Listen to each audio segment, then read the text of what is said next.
오늘은 마태복음 강해설교 101번째 시간입니다. 101번째 시간으로 수많은 무리가 따르니라 라고 하는 제목으로 하나님의 말씀을 증거하겠습니다. 지난주에 우리는 드디어 100번째 강해를 했습니다. 그럼 제가 100회 기념 떡을 돌렸습니다. 그래서 백석이 콩떡을 돌렸는데 여러분 많이들 드셨죠? 예, 100회의 떡을 돌렸으니까 200회도 돌릴 것이다. 모르겠습니다. 예, 여러분 기대해 주시고요.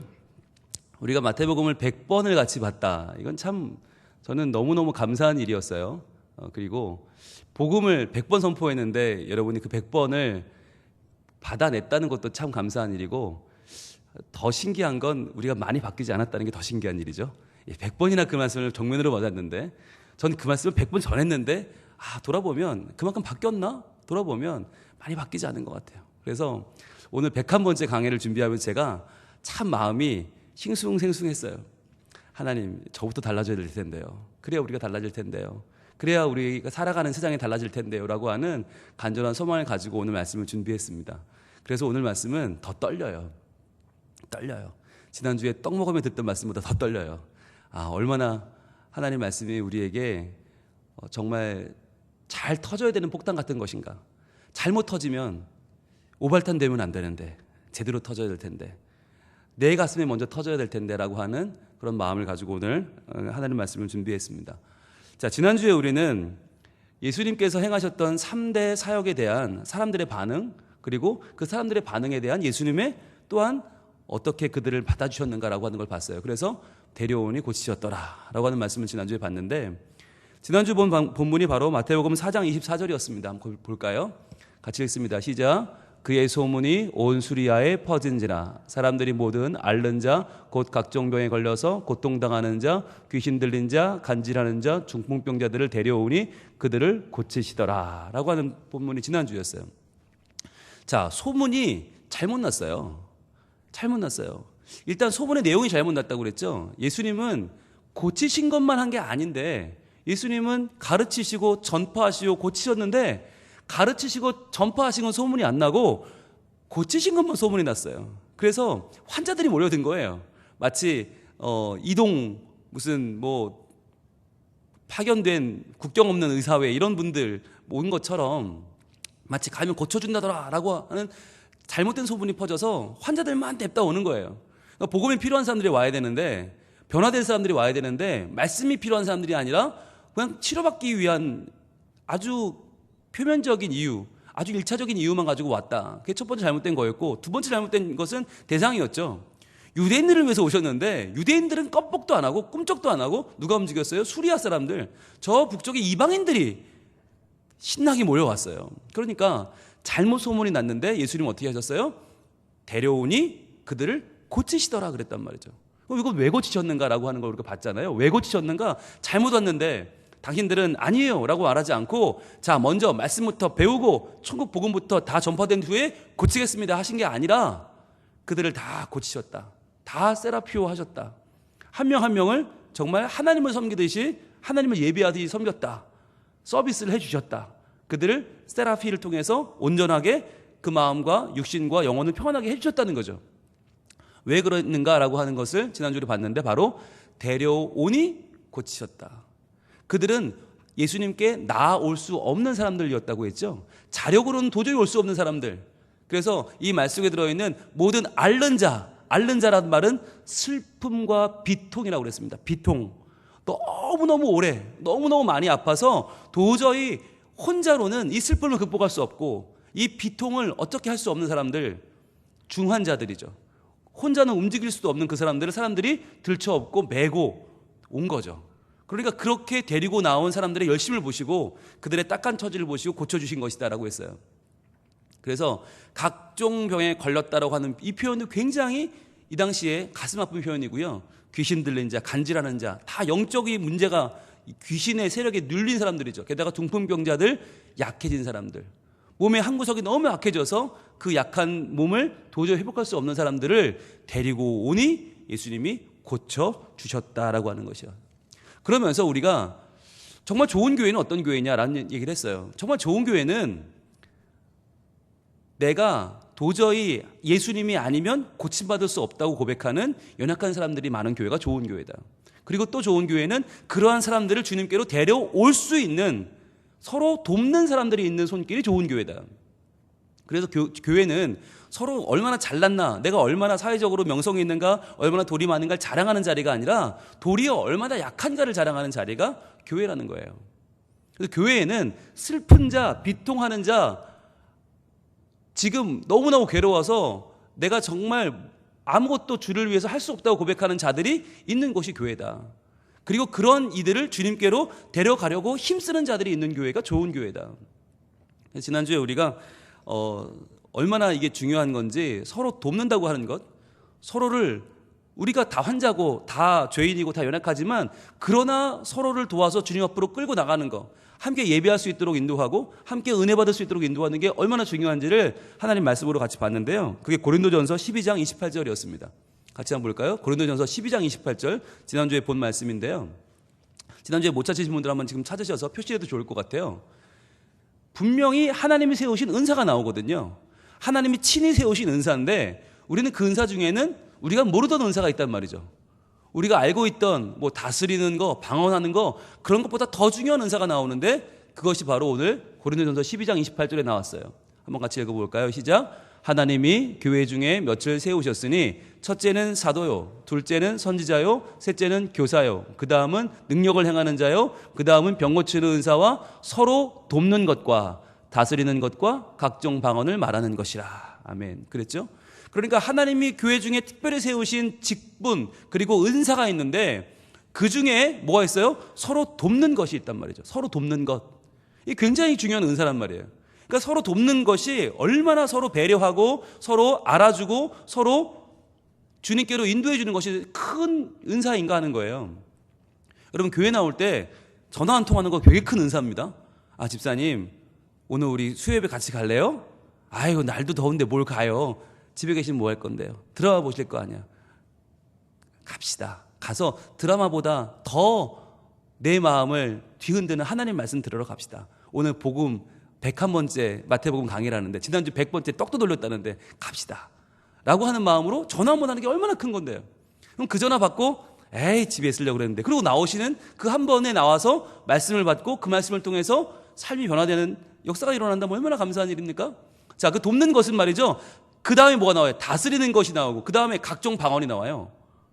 그러니까 서로 돕는 건 다스리는 것보다 더 중요한 은사고 우리가 그렇게 중요하게 보는 방언보다 훨씬 더 중요하다라고 하는 말씀을 지난주에 나눴습니다. 그래서 우리가 하나님의 말씀을 받고 예수님의 좋은 소문을 듣고 그 소문을 들었다면 서로 도와야 된다. 그래서 내가 나가는 건 물론이고 내가 하나님 앞에 나가서 말씀을 받아 변화되는 건 뭐 당연한 것이고, 함께 나가자, 함께 나갈 수 있도록 서로 도와주는 거, 그런 것이 얼마나 중요한 것인가 라고 하는 것을 지난주에 우리가 같이 나눴습니다. 자, 이제 오늘은 드디어 4장의 마지막 절입니다. 4장의 마지막 절. 여기서 우리 한번 깜짝 퀴즈 한번 내고 갈까요? 오랜만이죠, 퀴즈는. 여러분, 우리가 마태복음 4장을 얼마 동안 봤을까요? 얼마 동안 봤을까요? 대충 한번 말씀해 보세요. 네? 아니, 100번은 마태복음 전체, 현재 1, 2, 3, 4장을 100번 봤고 101번째 오늘 4장이 끝납니다. 4장만 얼마 동안 봤을까요? 4장만 27주. 야, 조금만 더 쓰세요. 4장만 30주 좀 더 쓰세요. 총 25절로 되어 있거든요. 25절로 되어 있는 말씀을 몇 주 봤을까요? 얼마나 봤을까요? 36주. 아, 정답은 2년 봤습니다. 2년. 저희가 사장으로 들어온 게 2016년 8월 10일이었어요. 2016년 8월 10일 날 시험을 받으러라는 제목으로 이 마태복음은 27번째 강해였어요. 27번째 강해였는데 오늘 101번째를 하니까 무려 74번, 74주 동안 강해를 하고 있고요. 날짜로는 이제 2년, 딱 2년입니다. 8월 10일 날 들어와서 8월 1일 날 나갑니다. 그만큼 이 4장이 중요했어요. 왜냐하면 4장이 1장, 2장, 3장까지는 예수님의 영적인 부분을 주로 다뤘어요. 예수님의 탄생, 그리고 예수님의 유년기 시절을 다뤘다면 이제 4장은 본격적인 사역이 시작되는 예수님이 공생애를 시작하는 단계였어요. 일종의 서막이었어요. 서막. 그러니까 그 서막을 우리가 제대로 알지 못하면 예수님이 행하신 사역들의 의미를 알 수 없기 때문에, 그러니까 앞으로 쭉 나오는 건 예수님의 사역이거든요. 그런데 정작 예수님의 사역은 우리가 많이 알아요. 뭘 고치고 뭐 낫게 하고 뭐 풍랑을 잠잠케 하고 포도주를 막 바꾸고 다 아는데 그게 무슨 의미냐 대체, 왜 하신 거냐 이걸 몰라요. 모르다 보니까 그냥 물로 포도주 바꾸어 주신 것만 늘 찾고 풍랑 잠잠케만 찾고 병 낫는 것만 찾지, 과연 예수님이 내 인생에 정작 어떤 일을 행하시러 오신 어떤 분이신가 하는 걸 그 뿌리가 없는 거예요. 한마디로 모르는 거예요. 그래서 우리는 겉으로만 보이는 예수님의 겉모습만 그동안 많이 알았단 말이죠. 그래서 이 4장은 예수님이 이 땅에 오신 의미와 예수님이 말씀하신 복음의 메시지, 그 중심이 무엇인가, 무엇이 복음인가 하는 것을 확실하게 다지고 가는 부분이었어요. 그래서 오늘까지 무려 74주 동안 우리가 이 말씀을 열심히 보고 있는 겁니다. 25절짜리 말씀을 74주 봤다면 한 절을 3주 정도 본 거예요. 평균 잡아서. 그렇게 열심히 봤어요. 그러니까 여러분들이, 저는 이 마태복음 강해 설교를 듣는 여러분들에게 저는 좀 도전을 하고 싶어요. 꼭꼭 씹어 드시면 좋겠어요. 꼭꼭 씹어서 만약에 이해가 안 되면 저는 한 번 더 듣고, 한 번 더 들어서 이해가 안 되면 또 한 번 더 듣고, 그리고 그 다음 주 거 듣고 그 전 주 거 기억이 안 나면 한 번 더 듣고, 꼭꼭꼭꼭 씹어 드시면 좋겠어요. 그래서 이번 기회에 복음서를 정말 잘 씹어서 내 것으로 소화시키고 나면 여러분들이 앞으로 신앙생활 할 때 얼마나 도움이 될까, 저는 그런 생각을 해요. 예수님이 우리에게 오셨다는 것은 너무너무 놀라운 소식 아닙니까? 그 놀라운 소식을 담은 게 복음서고, 그 복음서 중에도 유대인들에게 준 복음서, 그 당시에 예수님의 임재를 기다리던 그 갈망하던 사람들에게 준 이 복음서, 그러면서 오늘날 우리에게 다가온 이 복음서를 우리가 정말 참 복음으로 받아들이는 것이 얼마나 중요한가라고 하는 거예요. 오늘 끝나는데 이 25절 한 절에 담겨있는 이 귀한 의미도 참 커요. 우리가 그냥 읽으면, 통독하듯이 그냥 쭉쭉쭉쭉 읽어나가면 여러분 4장 읽는데 얼마나 걸릴까요? 5분이면 읽어요. 5분이면 읽는데 2년을 우리가 따라왔다면, 2년 동안 따라왔다. 그것은 분명히 하나님이 그렇게 하신 이유가 저는 있다고 봐요. 그래서 하나하나 좀 보기를 원합니다. 오늘 25절 한번 보겠습니다. 본문입니다. 같이 읽습니다. 시작. 갈릴리와 데가볼리와 예루살렘과 유대와 요단강 건너편에서 수많은 무리가 따르니라. 아멘. 자, 갈릴리, 이제 드디어 유대 사람들이 움직이기 시작했습니다. 이 전절까지는 수리아 사람들, 저 북부 지방 두로, 시돈, 이 시리아 사람들이 내려왔는데 이제 25절부터는 본격적으로 갈릴리 사람들이 움직이기 시작했어요. 예수님이 사역하시던 북부 지방이 갈릴리죠. 갈릴리 호수를 중심으로 한 갈릴리 지방. 예수님이 나사렛, 아버지 목수 요셉이 일하던 그 나사렛부터 해서 가나도 그쪽이고요, 가버나움도 그쪽이고요, 그 갈릴리 지역에서 사람들이 이제 오기 시작했고, 그러면서 데가볼리와 예루살렘과 유대는 남쪽입니다. 예루살렘과 유대는 남쪽인데 그 중에서도 유대는 네게브 사막 지역이고, 거기서 예루살렘은 수도죠.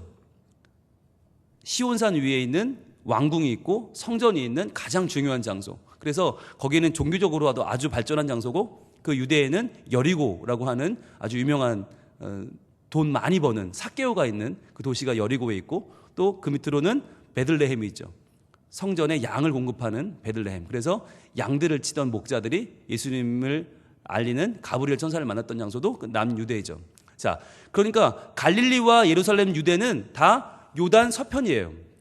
요단 서편 유대 지방이고, 데가볼리는 어디냐? 데가볼리는 요단 동편입니다. 요단 동편이죠. 그래서 데가볼리라고 하면, 데가볼리는 데카폴리스란 말인데, 데카는 10개란 뜻이고 폴리스는 도시란 말이에요. 10개 도시의 연합체예요. 10개 도시. 요단 동편의 10개 도시. 그러니까 이 지역은 옛날로 치면 모압 지방이에요. 모압 지방인데, 여기 왜 데카폴리스냐면 알렉산더 대왕이 죽고 나서 알렉산더 대왕을 추종하던 사람들이 모였어요. 그래서 그의 가신들, 또 그의 후예들이 모여서 10개의 도시를 만들고, 우리는 알렉산더의 후예다. 그래서 거기는 굉장히 그리스, 헬라 문화가 강한 지역이었어요.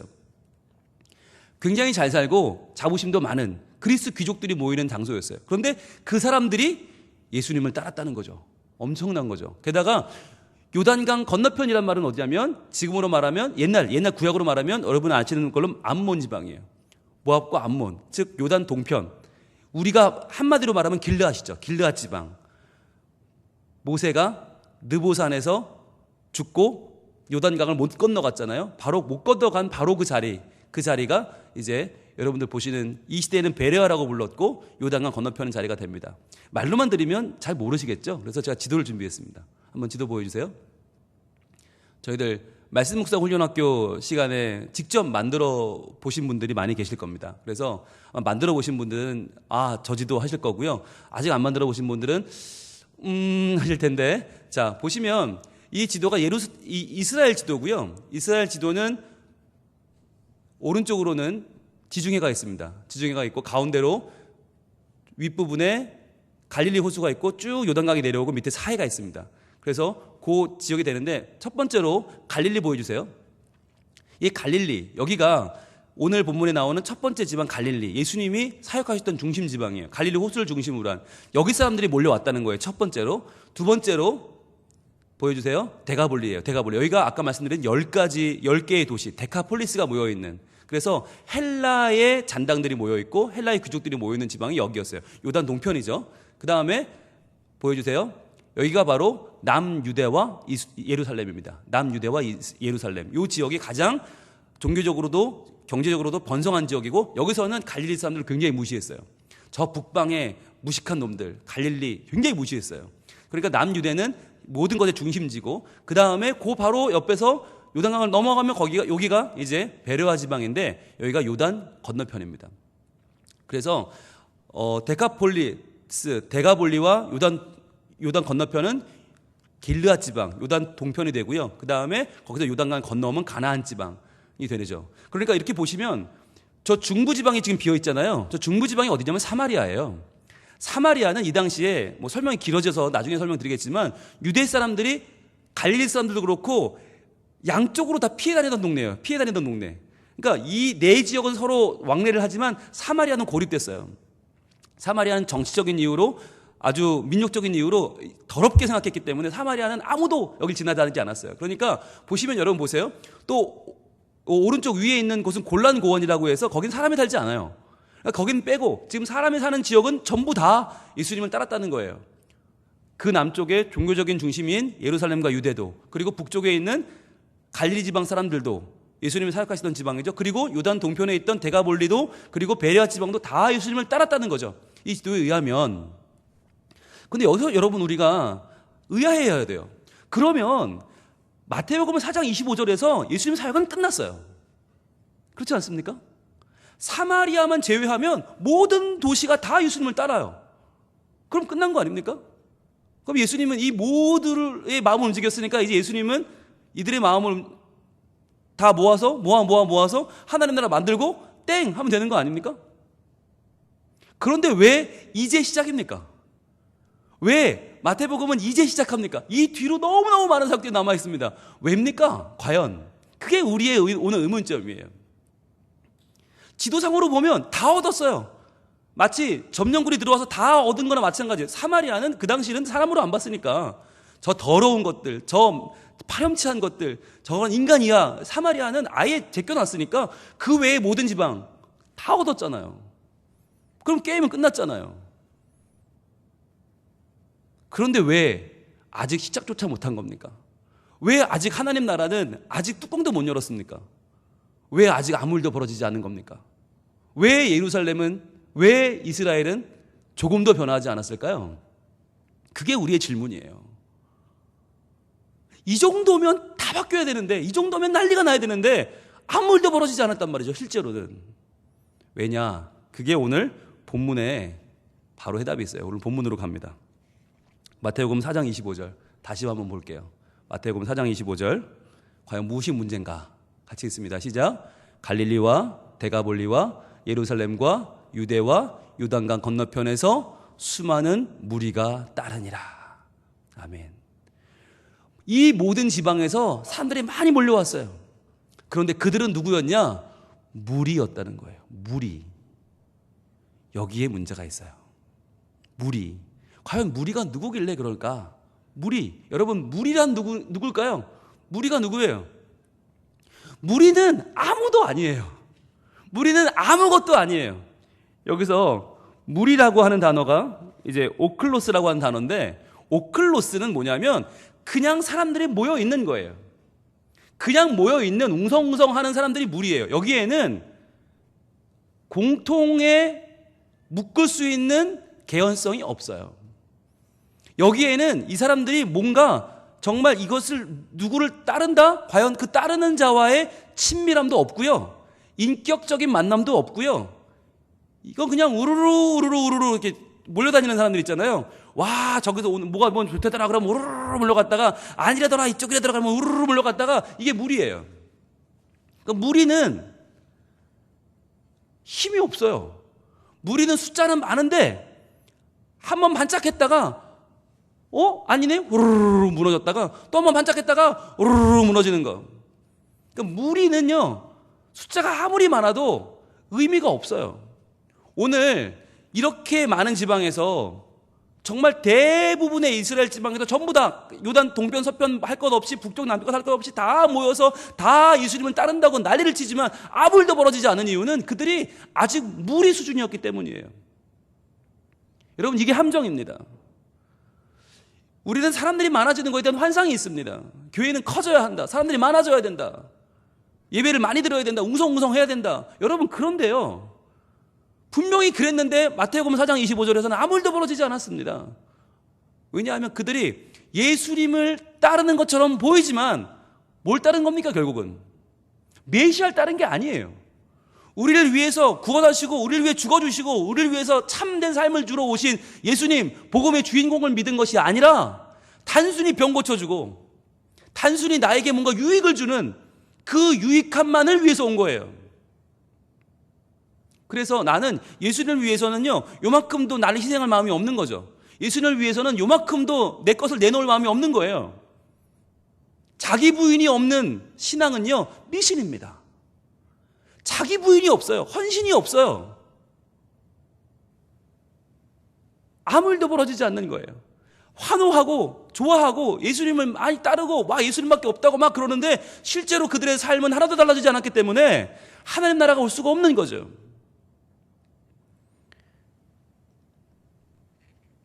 이것은 매우 중요한 사건입니다.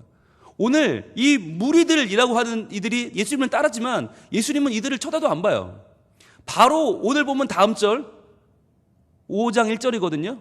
5장 1절은 이렇게 시작을 합니다. 바로 다음 절인데 같이 읽을까요? 시작. 예수께서 무리를 보시고 산에 올라가 앉으시니 제자들이 나온지라. 이렇게 시작을 해요. 이게 이제 5장부터 시작이 되잖아요. 5장부터 5, 6, 7장이 뭐냐면 산상수훈, 그 유명한 예수님이 그야말로 우리가 어떻게 살아야 되는가를 말씀하시는 그 중요한 말씀이 시작되는데 예수님은 무리를 보시고 쓱 지나쳐버리세요. 무리에게 기대를 걸지 않는 거예요. 무리에게는 그 어떤 것도 바라지 않아요. 그리고는 산에 올라가 앉으십니다. 그냥 산으로 올라가 버리십니다. 거기서 앉으세요. 앉으시니라는 말은 뭐냐면 이제 가르침을 전파하겠다는 자세입니다. 이 당시 앉으시면서 이제 특강이 시작되는 거예요. 산상 특강이 시작돼요. 그랬더니 어떻게 됐어요? 제자들이 나온지라 그랬어요. 무리들은 싹 빠지고요. 정말 밀물처럼 빠져버리고 제자들만 남아서 예수님께 나오더라는 거죠. 그래서 우리는 무리와 제자를 완전히 다르게 봐야 됩니다. 성경에서 무리들이 하는 일은 아무것도 없습니다. 무리들은 아무 의미가 없습니다. 무리들이 괜히 몰려다니는 거 여기에 빠지면 여러분 교회는 아무 일도 못해요. 그럼 정말 중요한 게 누구냐? 제자들입니다. 그럼 제자들과 무리들의 차이는 무엇입니까? 무리들은 고쳐주는 소문만 들었고요. 고쳐주는 것만 원했어요. 그런데 제자들은 뭘 원했어요? 가르치시는 것도 원했단 말이죠. 전파하시는 것도 원했어요. 그래서 예수님이 산에 올라가 앉으시니 이때부터 뭐가 시작됩니까? 가르침이 시작되고 전파가 시작됩니다. 그러니까 그 가르침과 전파를 듣기 위해서 제자들이 나왔다는 거죠. 여러분, 가르침과 전파가 없으면 삶은 바뀌지 않아요. 맨날 고쳐주기만 해서는 삶은 바뀌지 않아요. 병은 나았는데 나는 달라지지 않았으니까 어떻게 해요? 예전에 똑같은 삶이 반복되는 거예요. 죄 짓던 사람 똑같이 죄 짓고, 교만한 사람 똑같이 교만하고, 음탕한 사람 똑같이 음탕하고, 남 괴롭히는 사람 똑같이 남 괴롭히는데 뭐가 달라지겠습니까? 여러분, 교회는요, 병 고쳐주는 데가 아니에요. 차라리 병이 안 고쳐져서 사람이 바뀔 수 있다면 안 고쳐지는 것도 나을 수 있어요. 너무 심한가요?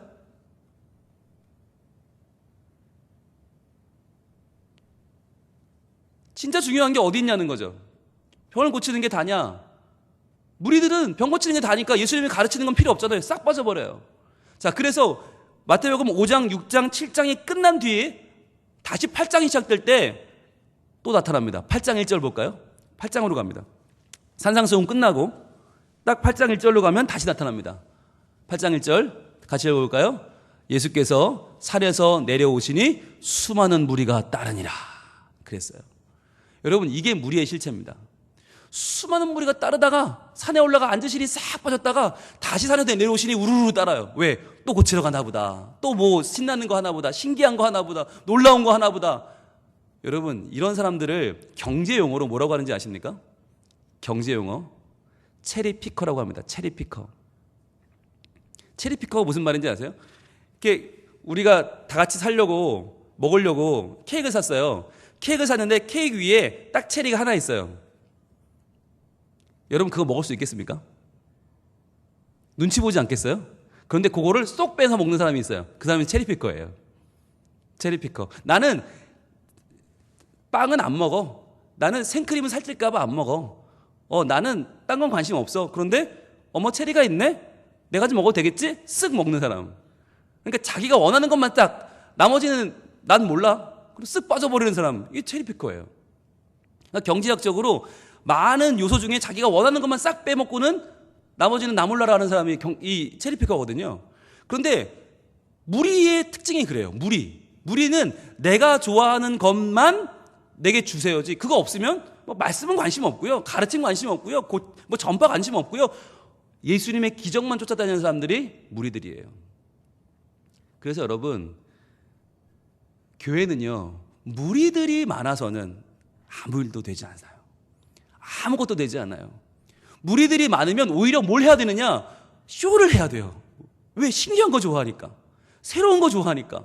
뭔가 좀 눈이 가는 거 좋아하니까 눈과 귀를 즐겁게 하는 쇼를 계속해야 돼요. 그러니까 엔터테인먼트가 되는 거예요.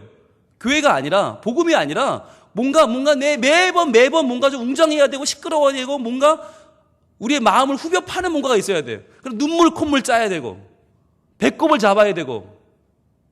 여러분, 예배는 콘서트가 아니에요. 그런 걸 보시려면 싸이 콘서트를 가시면 돼요. 또는 김장훈 콘서트를 가시면 돼요. 네, 그런 거 가면 신나게 볼 수 있어요. 눈과 귀가 즐거워요. 예, 밤새 뛰다가 흥분하고 오실 수 있어요. 그거 안 되면 사직구장 가시면 되잖아요. 사직구장 가시면 여러분 부흥회 한다면서요. 네, 저는 아직 자이언트 팬이 아니라서 사직구장을 안 가봤는데 갔다 오신 분 말에 의하면 난리가 아니라면서요. 가세요. 가서 실컷 마음 풀고 오세요. 교회는 그런 곳이 아니에요. 교회는 재미있고 신나고 뭔가 새로운 거, 뭔가 이전에 보지 못하던 뭔가 그런 걸 듣는 게가 아니에요. 교회는 진리가 선포되는 곳입니다. 그런 말이 있어요. 유명한 말인데요. 진리는 질린다 라는 말이 있어요. 진리예요. 진리는 질려요. 예. 한두 번 들었어야지. 똑같은 소리를 계속 들어야 되니까 진리는 바뀌지 않거든요. 그러니까 진리는 어렸을 때부터 들었어요. 그러니까 진리는 질려요. 또 저거 하신다고. 그런데 그 질린 걸 어떻게 해요? 여러분, 뭔가 새로운 이야기, 뭔가 안 듣던 이야기, 뭔가 정말 저런 것도 있어서 그러면 한번 의심해 보셔야 돼요. 그거 진짜 맞는 거야? 라고. 도리어 듣고 들어서 귀에 딱지가 않는 질리는 이야기가 오히려 진리일 수 있다는 거죠. 우리는 본능적으로 진리를 거부하기 때문에 진리가 내 마음속에 제대로 들어와 자리를 잡기는 굉장히 힘들어요. 그러니까 우리는 계속 거부하는 거예요, 진리를. 그래서 여러분, 진리를 들으면 이번만은 받아들여 보자 하시면 좋아요. 이번만은 내가 좀 어떻게 소화해 보자. 왜? 진리는 졸리고요. 진리는 자꾸 거부감이 들고요. 진리는 따분하게 들리거든요. 진리거든요. 그렇지만 그것을 이겨내는 게 신앙의 힘입니다. 신앙의 능력입니다. 그래서 여러분, 이 제자들이 되어야 된다. 무리가 돼서는 안 된다. 체리피커가 돼서는 안 된다. 게다가 이 무리들의 특징이 또 있어요. 여러분, 우리가 한번 돌아봐야 되는데 내가 무리는 아닌가? 예. 오늘 말씀이 좀 불편해요. 네. 제가 미리 말씀을 드렸죠. 오늘 말씀 편하지 않아요. 자, 나를 한번 돌아봐야 되니까. 그러면 나는 무리인가 제자인가 한번 돌아볼게요. 마태복음 21장 8절부터 보겠습니다. 마태복음 21장 8절. 자, 예수님이 예루살렘에 입성하시던 장면입니다. 예수님이 예루살렘에 입성하시는데 그때 무리들이 등장을 합니다. 이 무리들은요, 특징이 있어요. 되게 열심히 해요. 네, 되게 열심히 하고요. 되게 준비성이 좋아요. 그 여러분 헷갈리시면 안 돼요. 준비성도 좋고 열심히 하고 뭔가 환호하고 뭔가 야 대단한데 제자로 보시면 안 돼요. 무리예요. 정확하게 마태는 표현하고 있어요. 자, 같이 있습니다. 시작. 무리의 대다수는 그들의 겉옷을 길에 펴고 다른 이들은 나뭇가지를 베어 길에 펴고. 자, 예수님 들어오신다고 예수님 맞이하면서 무리들이 대다수가 옷을 다 벗어가지고 길에 폈단 말이에요. 우리가 이거 보면 헌신인데? 이 정도면 굉장한데? 이 정도면 준비성도 좋은데? 그런데요, 다음 절 보세요. 9절입니다. 앞에서 가고 뒤에서 따르는 무리가 소리 높여 이르되 뭐라고 합니까? 호산나 다윗의 자손이여 찬송하리로다. 주의 이름으로 오시는 이여 가장 높은 곳에서 호산나 하더라. 자, 호산나 뜻이 뭐죠? 호산나, 지금 우리를 구원하소서예요. 지금 우리를 구원하소서. 이게 호산나예요. 그러니까 누구라고 고백하는 거예요? 구원자라고 고백하는 거예요. 다윗의 자손, 올바른 혈통이라는 거죠. 올바른 혈통, 왕의 혈통, 진짜 왕, 찬송하리로다. 주의 이름으로 오시는 이 가장 높은 곳에서 호산나, 지금 우리를 구원하소서. 얼마나 열광합니까? 이들이 하는 말 중에 틀린 말이 하나라도 있습니까? 다 맞습니다. 이들이 하는 행동 중에 하나라도 틀린 게 있습니까? 다 맞습니다. 문제는 뭐냐면 이렇게 달아올랐죠? 이렇게 뜨거워졌죠? 이렇게 막 환호하죠? 그런데 한 절만 딱 가볼게요. 9절입니다. 한 절만 갈게요. 예수께서 예루살렘에 들어가시니, 자, 들어왔어요. 들어오기 전에 환호했죠? 들어왔어요. 온 성이 소동하여 이르되 이는 누구냐 하거늘. 자, 사람들이 보니까 너무 무리들이 막 환호하고 막 호산나 호산나 구원하소서 막 그러니까, 아니 대체 저 사람이 누군데 이렇게 흥분하는 거야? 라고 하면서 분위기가 조금 가라앉은 다음에 물어봅니다. 그 사람들한테. 그런데요, 저 사람이 누군데 그렇게 흥분하시는 거죠? 저 사람이 누군데 저렇게 여러분들은 이렇게 막 환호를 지르고 옷을 벗고 막 정말 왜 이러는 거죠? 무슨 일이 벌어진 거예요? 대체 누구예요? 그랬더니 11절입니다. 뭐라고 할까요? 무리가 이르되 갈릴리 나사렛에서 나온 선지자 예수라 하니라. 여러분, 이 말의 뉘앙스를 아셔야 돼요. 이 말의 뉘앙스는요, 호산나하고는 전혀 관계가 없습니다. 다윗의 자손 전혀 관계가 없습니다. 가장 높은 곳에서 호산나? 이건 다 사라져 버렸습니다. 지금 바로 한두 절 앞이에요. 열광을 하고 다윗의 자손이 호산나 하던 사람들이 갑자기 딴 사람들이 와서 근데요, 누군데 그러세요? 저 사람 누구예요? 그랬더니 네, 나사렛에서 온 선지자 예수거든요.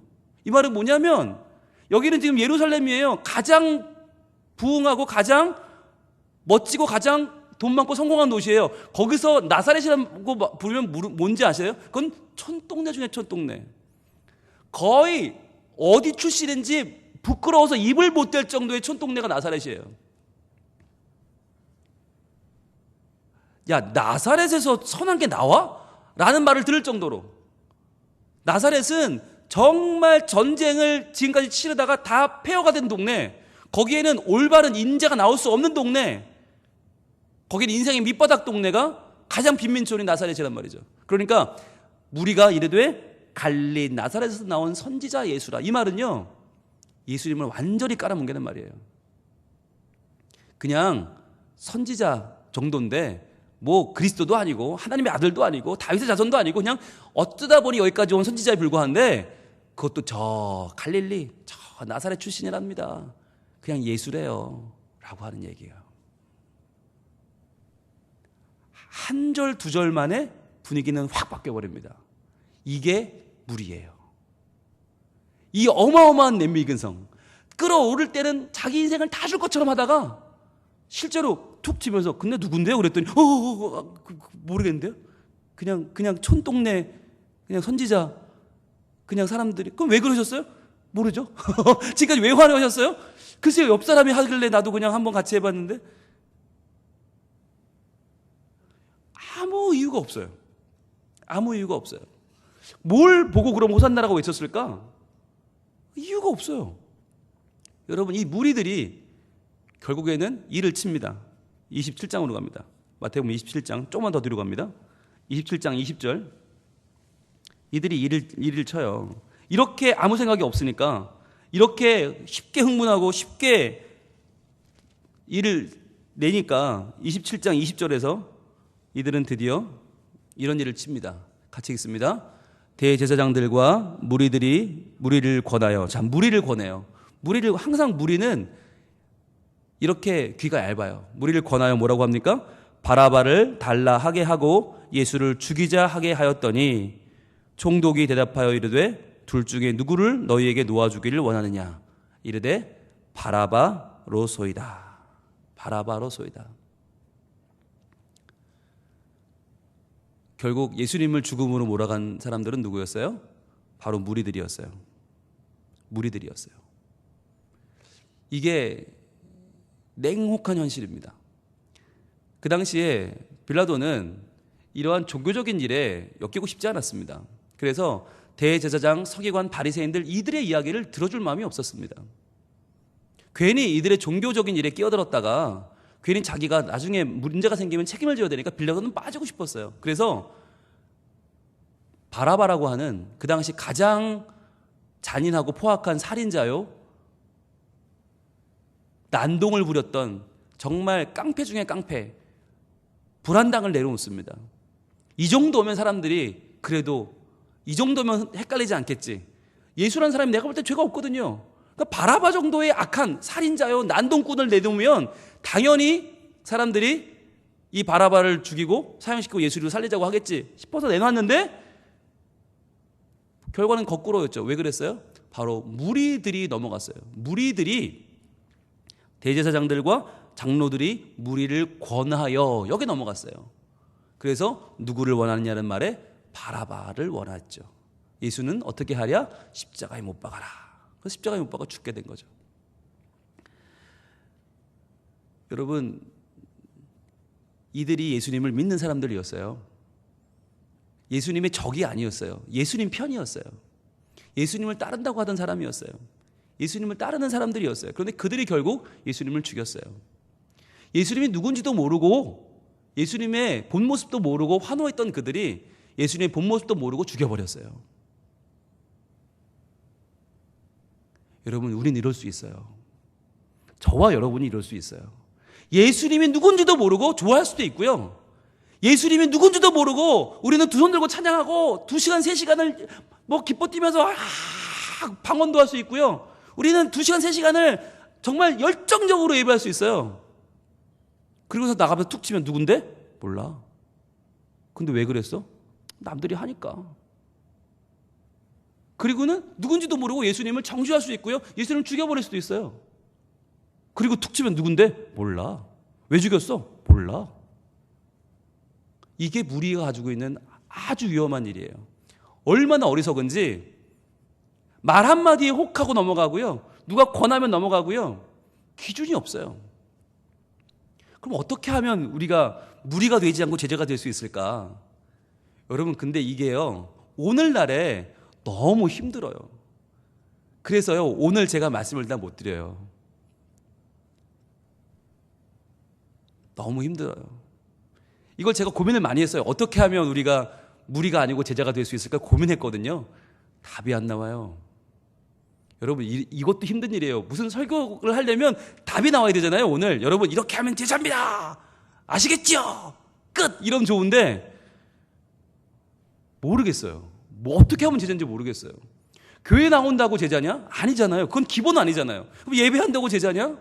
이분들은 예배 안 드렸을까요? 직분이 있으면 제자냐? 헌신하면 제자냐? 봉사하면 제자냐? 여러분, 우리가 보통 제자냐 무리냐를 물을 때 어떻게 하죠? 적어도 남과 비교를 합니다. 그리고 저 사람보다 내가 나은 것 같아. 그럼 난 제자네? 적어도 오늘 수요 예배에 안 나온 사람들과 나온 사람, 난 적어도 다르잖아? 나왔으니까 나는 제자고 안 나온 사람들은 무리. 얼마나 편해요. 근데 이렇게 할 수 있는 일이 아니에요. 내가 11조를 얼마 하나, 내가 교사를 몇 년 했나, 내가 성가대를 몇 년 했나로 판단할 수 있는 일이 아니에요. 이건 내가 성경을 몇 번 읽었다도 관계없고요. 심지어 내가 목사인가 아닌가도 관계가 없어요. 그럼 어떻게 할 건데? 라고 물으면 모르겠어요. 말씀을 더 읽는 수밖에 없겠어요. 말씀을 더 읽어나가지 않으면 여기서는 아직은 알 수 없어요. 왜냐? 남과 비교하면 알 수 없는 이유가 뭐냐? 평균치가 너무 낮아졌어요. 평균치가 너무 하향평준화가 돼서요, 비교 자체를 할 수가 없어요. 이제는 목숨을 걸고 예수를 믿던 그 시대에 진짜 배기 신앙인들, 제자들과 우리의 차이가 너무나 커서요, 너무 커서 지금은 아무리 난다 긴다 해도 제자들의 발치를 못 따라가요. 아무리 우리가 노력을 하고 아무리 죽었다 깨어나도 따라갈 수 없는 그 신앙의 정도를 어떻게 표현할 길이 없어요. 여러분, 단순하게 비교해 봅시다. 단순하게, 아주 단순하게 30년 전 제가 학교 다닐 때, 그때 저 학교에서요, 전교생이 제가 예수 믿는 걸 알았어요. 전교생이, 홍룡이 어느 교회 고등부 다니는 애 전교생이 알았어요. 항상 성경책 들고 다니고, 항상 쉬는 시간에 성경 읽고, 항상 애들 만나면 기도하자고 그러고, 항상 쉬는 시간에 모여서 애들과 같이 구령대 모여서 학교를 위해 기도하고. 전교생이 저를 알았어요. 학교 끝나면 집에 안 갔어요. 저 교회로 왔어요. 교회로 와서 학교 와서 가방 놓고 교회에서 숙제하고, 교회에서 애들 공부 안 되는 애들 공부 가르쳐주고, 교회에서 피아노 배우고, 기타 치고, 노래 만들고, 뮤지컬 만들어서 공연 올리고, 성경 암송대회, 성경 퀴즈 대회, 합창대회, 중창대회 제가 다 나가 다 휩쓸고, 온갖 교회들 무슨 문학의 밤 공연마다 제가 찬조 출연하고, 우리 교회 것 제가 다 연출하고, 수련회 성경학교 제가 다 계획 짜고, 대가 다 만들고, 현수막 다 제가 걸고, 주보 다 제가 접고, 우리 교회 청소 다 제가 하고, 우리 교회 의자 접는 거 제가 전부 다 하고. 그런데요,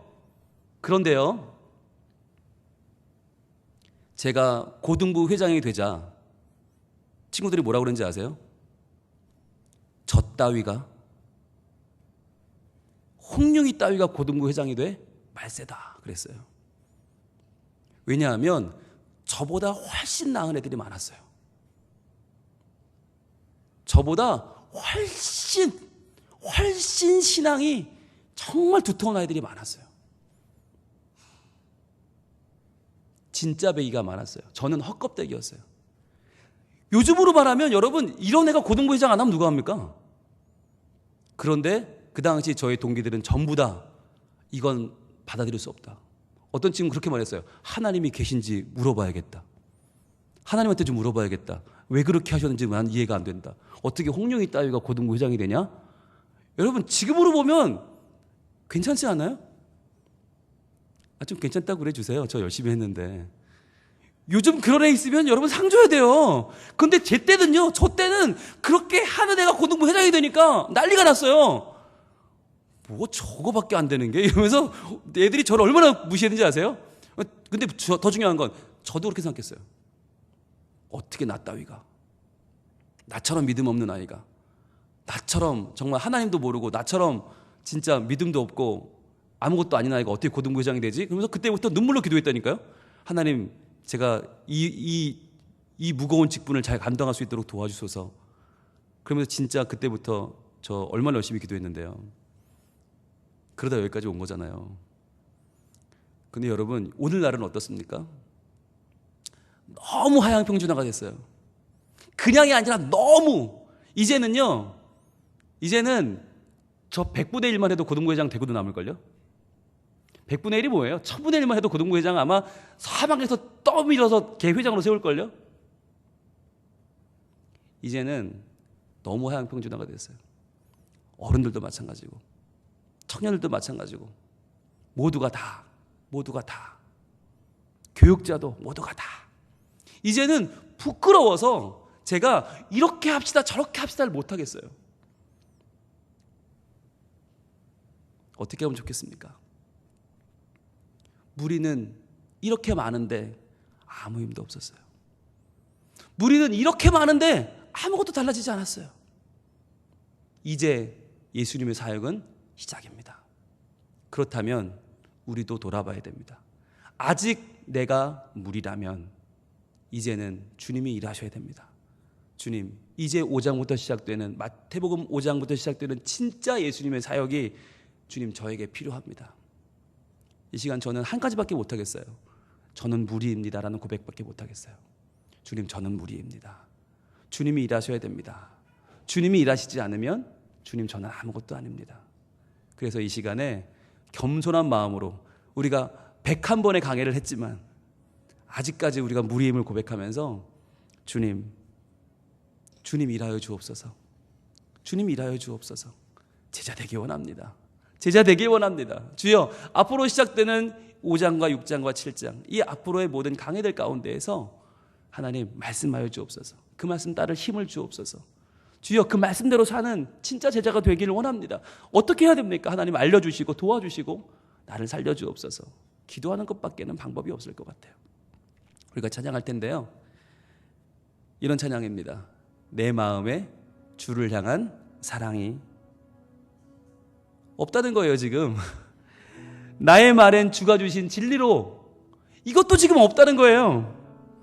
나의 눈에 주의 눈물 채워주소서. 지금 없으니까요.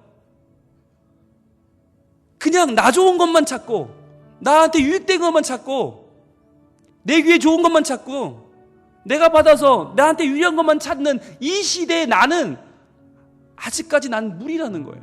나는 10명 있고 100명이 있어도 아무 소용이 없어요. 새로워져야 돼요. 어떻게 해요? 하나님의 사랑이 영원히 함께하리. 내 입술에 찬양의 향기가, 두 손에는 주를 닮은 섬김이 나의 삶엔 주의 흔적을 남게 하여 주옵소서. 여러분, 저는 오늘 이 찬양을 우리가 정말 진심을 담아서 하나하나의 가사를 진심으로 고백하며 부르길 원합니다. 그래서 하나님이 이렇게 해주시기를 원해요.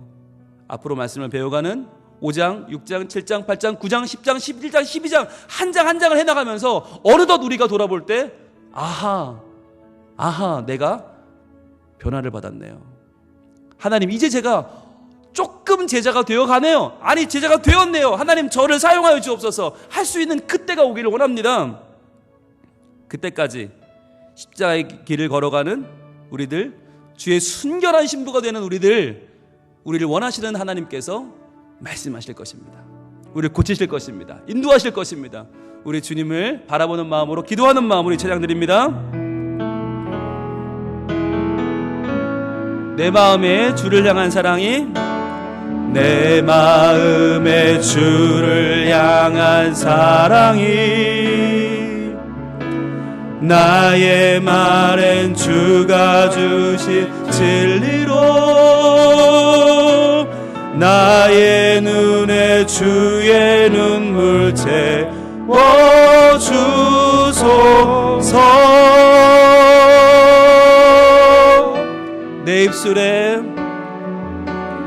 내 입술에 찬양의 향기가,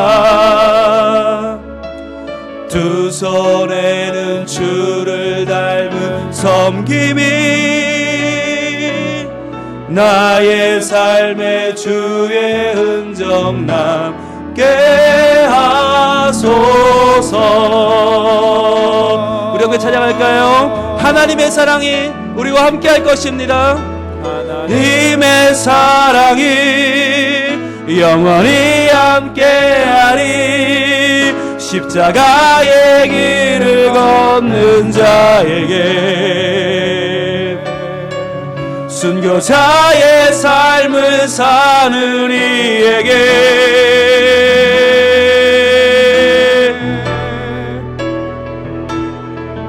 조롱하는 소리와 세상 유혹 속에도 주의 순결한 신부가 되리라. 내 생명 주님께 한번 우리 기도하는 마음으로, 다짐하는 마음으로 찬양합니다. 내 마음의 주를 향한 사랑이, 내 마음의 주를 향한 사랑이, 나의 말엔 주가 주신 진리로 나의 눈에 주의 눈물 채워주소서. 주님, 내 안에 이것들이 없습니다. 채워주시옵소서. 내 입술에 찬양의 향기가, 두 손에는 주를 닮은 섬김이, 나의 삶에 주의 은정 남게 하소서. 그러한 우리들과 주님 영원히 함께 하실 것입니다. 하나님의 사랑이 영원히 함께하리. 십자가의 길을 걷는 자에게, 순교자의 삶을 사는 이에게,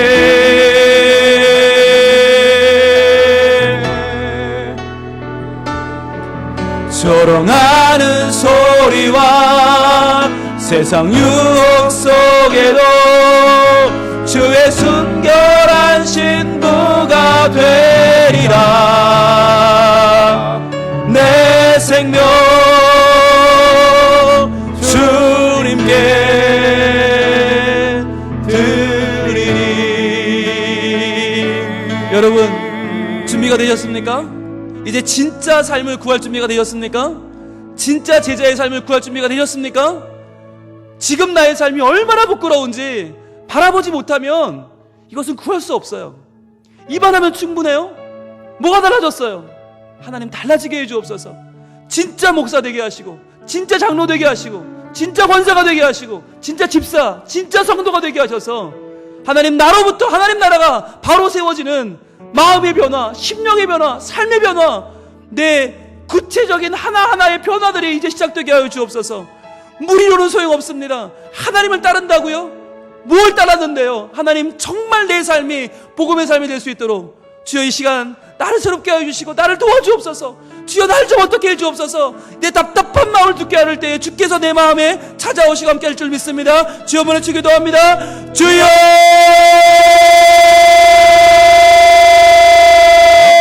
아버지 하나님, 이 시간에 우리의 답답한 마음을 어찌하면 좋습니까?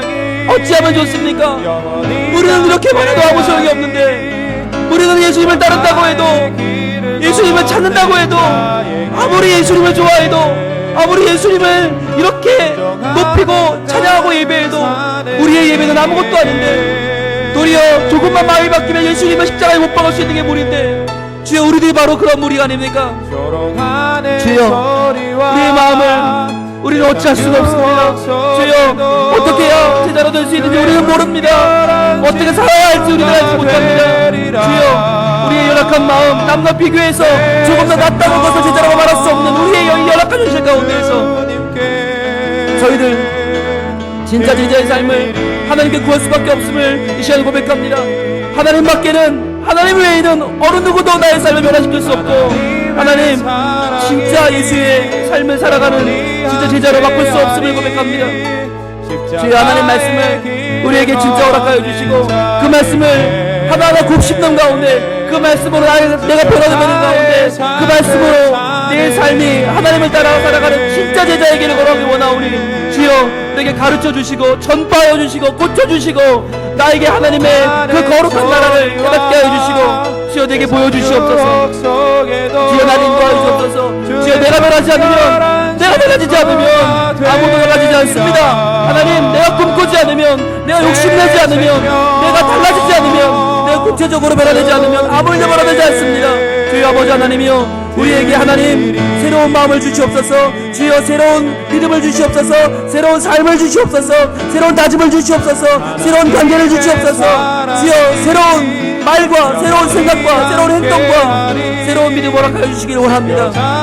믿는다고 하지만 좋은 것만 빼먹는 체리피커가 아니라 주여 내가 헌신하고 내가 내 삶을 들여서 진짜 제자가 되길 원하오니, 진짜 복음의 사람이 되길 원하오니, 그러한 내가 될 수 있도록 하나님이여 이 시간에 내 변화가 시작될 수 있도록 도와주시옵소서. 주여 주님만 따라오니 우리밖에 안 되는 우리가, 우리 주제에 주여 우리가 아닌 줄로 알고 있는 우리가, 주여 제자를 낚아는 바로 우리가, 바로 내가 이 시간에 하나님 참제자가 되길 원하오니 주여 나를 변화시켜 주시고 아버지 하나님 나를 새롭게 하여 주시옵소서. 주여 나를 바꿔주옵소서.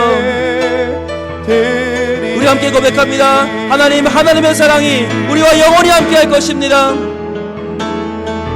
하나님의 사랑이 영원히 함께하리.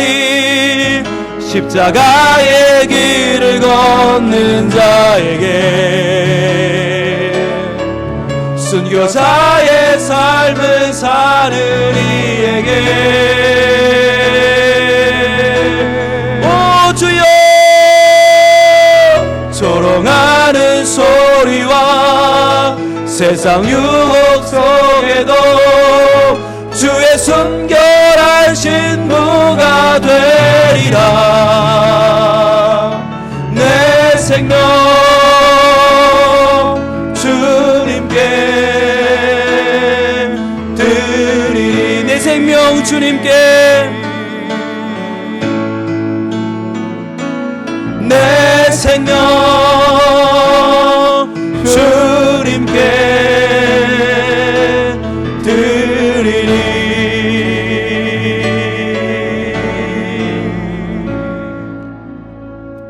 하나님,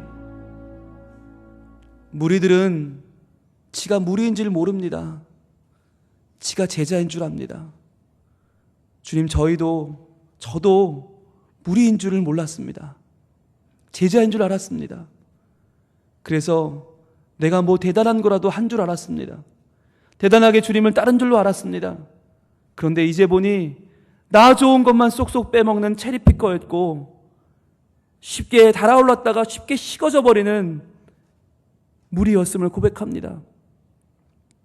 무리들은 아무리 많아도 아무 일도 할 수 없고 아무것도 달라지지 않는데, 주님, 내가 예수를 믿는다고 이렇게 난리를 쳐왔지만 결국은 아무것도 달라지지 않은 이 현실을 바라보며 저희들 이제는 다시 한번 하나님께 눈을 들어 간구합니다.